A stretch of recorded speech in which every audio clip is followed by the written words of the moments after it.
Hello বন্ধুরা, আজ তোমাদের জন্য নিয়ে এসেছি সকালের টিফিন রেসিপি। এটি তোমরা তোমাদের ওয়েট লস জার্নিতেও খেতে পারো। এখানে 2 কাপ ওটস নিয়েছি।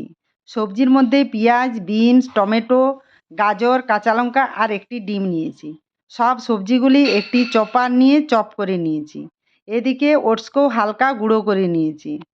এরপর একে একে ওটসের মধ্যে চপ করে রাখা সবজি, ডিম, পরিমাণ মতো লবণ, হলুদ, জিরে, ধনে গুঁড়ো, সামান্য সামান্য জল দিয়ে একটি হাতার সাহায্যে মেখে নেব। এই দেখুন, এইরকম ব্যাটারটি হবে। এবার মিনিট 10 ঢাকা দিয়ে দেবো।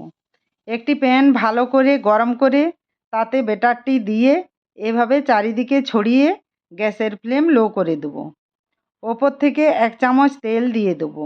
এক পিঠ হয়ে গেলে আরেক পিঠ উল্টে দেব।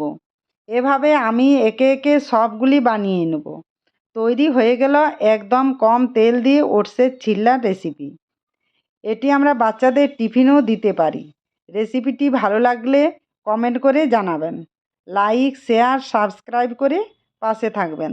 ধন্যবাদ।